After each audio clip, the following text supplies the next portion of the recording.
যাদবপুরের গাঙ্গুলি বাগান কাছেই এই যেখানে আমরা রয়েছি, যাদবপুরের গাঙ্গুলি বাগানে সিপিএমের ক্যাম্প অফিস ভাঙচুরের অভিযোগ।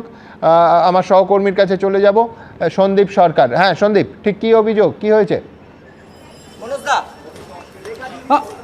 দেখো, 102 নম্বর ওয়ার্ড কলকাতা পুরসভার চিত্তরঞ্জন কলোনি এলাকা, সেই চিত্তরঞ্জন কলোনি এলাকায় সিপিআইএম এর ক্যাম্প অফিস ভাঙচুরের অভিযোগ উঠেছে।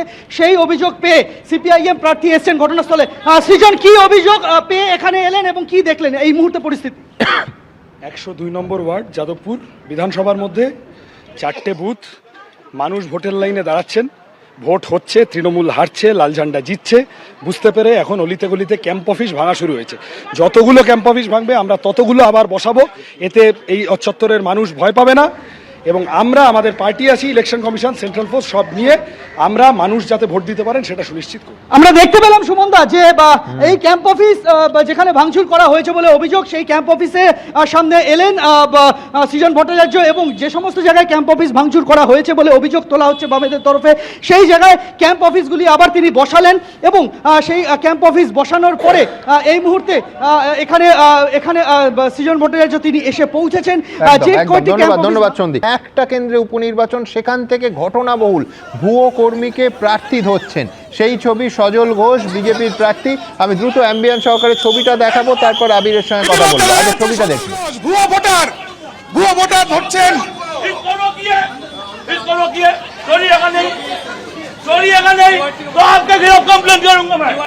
ভুয়ো ভোটার ধরছেন,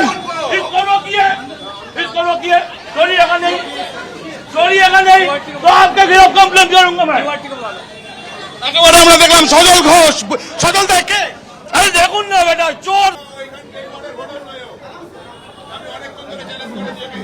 ভুয়ো ভোটার ধরছে একেবারে বড়গড় পুরসভার যে বুথ রয়েছে সেখানে সজল ঘোষকে আমরা দেখছি। সজল ঘোষকে সেন্ট্রাল ফোর্স দিয়ে ধরালেন। আমি সরাসরি আমার সহকর্মী আবিরের সঙ্গে কথা বলবো। আবির, যে ছবিটা আমরা দেখলাম এটা কিন্তু একাধিক প্রার্থীর ক্ষেত্রে দেখলাম যে ভুয়ো ভোটার, আর একটা জায়গায় দেখলাম ভুয়ো ভোটার ধরায় পুলিশ এবং কেন্দ্রীয় বাহিনীর হাত এড়িয়ে দুর্দার দৌড় দিল। সকাল থেকে এই ছবি দেখতে পাচ্ছি। বরানগরের ছবিটা একটু ডেসক্রাইব করো, একটু বোঝাও আমাদের, বর্ণনা দাও। সুমন, আমরা দাঁড়িয়ে রয়েছি বরানগর পুরসভার 102 নম্বর বুথের ঠিক কাছে, যেটা অভিযোগ বিজেপির তরফ থেকে করা হচ্ছে যে তারা এখানে, যেটা খবর পাচ্ছিলেন অনেক ভোটাররা যারা এখানে অনেকক্ষণ দাঁড়িয়ে রয়েছে। এরপরে সজল ঘোষ, যিনি বিজেপি প্রার্থী, তিনি এখানে আসেন এবং সরাসরি দেখা যায় যে তিনি একজনকে অভিযোগ তোলেন যে একজন ভুয়ো ভোটার, এবং তাকে একেবারে দৌড়ে গিয়ে তাকে তিনি ধরেন এবং সেন্ট্রাল ফোর্সের যারা জওয়ানরা ছিলেন তাদেরকে স্পষ্টত তিনি জানালেন যে কোনো অবস্থায় যেন এই ভুয়ো ভোটার বাইরে না যেতে পারে এবং তার সঙ্গে ইমিডিয়েট তার বিরুদ্ধে ব্যবস্থা নিতে হবে পুলিশকে, এমনটাও কিন্তু তিনি দাবি তোলেন। এবং তার সঙ্গে সঙ্গে স্থানীয় যারা এখানে তৃণমূলের তরফ থেকে এজেন্টরা ছিলেন তারা কিন্তু সজল ঘোষের নামে পাল্টা অভিযোগ করছেন যে তিনি এখানে অশান্তি বাতাবরণ তৈরি করছেন। এবং এরপর আমরা দেখলাম বিশাল সংখ্যায় পুলিশ, সেন্ট্রাল ফোর্স তারা এসে পৌঁছন এবং পৌঁছানোর পর যে ব্যক্তির বিরুদ্ধে অভিযোগ তুলেছিলেন সজল ঘোষ, সেই ব্যক্তিকে এখান থেকে ধরে নিয়ে যাওয়া হয় এবং ব্যাপক উত্তেজনার পরিস্থিতি তৈরি হয়। এবং এই যে ধস্তাধস্তি পরিস্থিতিতে একজন ভোটার তিনি গুরুতর আহত হন এবং তার সঙ্গে সঙ্গে ওই যে যাকে ভুয়ো ভোটার বলে বলা হচ্ছে তিনি কিন্তু তার কোনো পরিচয়পত্র বা তার নাম কোনো কিছুই জানাতে পারেননি। সজল ঘোষ জানাচ্ছেন যে এই যে ভুয়ো ভোটার, সে শুধুমাত্র এখানে লাইনে দাঁড়িয়ে ভোটারদের ব্যতিগ্রস্ত করছে এমনটাই নয়, সে নিজে ভোটও দিয়ে দিয়েছে, এমনটাও কিন্তু তার অভিযোগ। একদম ধন্যবাদ আবির। আমি সরাসরি আমার আরেক সহকর্মী রুমা পালের কাছে চলে যাব। নির্বাচন কমিশন যে দফতরে এখনো পর্যন্ত সকালে ভোট শুরু হওয়া থেকে এই 11:30টা অবধি 1450টা বিপুল পরিমাণ অভিযোগ জমা পড়েছে, প্রায় 1500 অভিযোগ জমা পড়ে গেছে। রুমা, কি খবর আছে তোমাদের কাছে?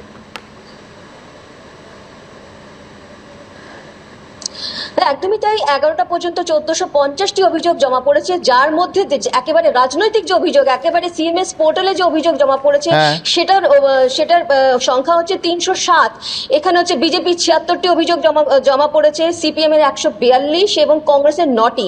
এখনো পর্যন্ত যেটা কমিশনের হিসাব বলছে, তৃণমূল কংগ্রেসের তরফ থেকে কোনো অভিযোগ জমা পড়েনি, এমনটাই কিন্তু কমিশনের তরফ থেকে এখনো পর্যন্ত যে সিএমএস পোর্টালে রয়েছে সেটাই তথ্য পাচ্ছি।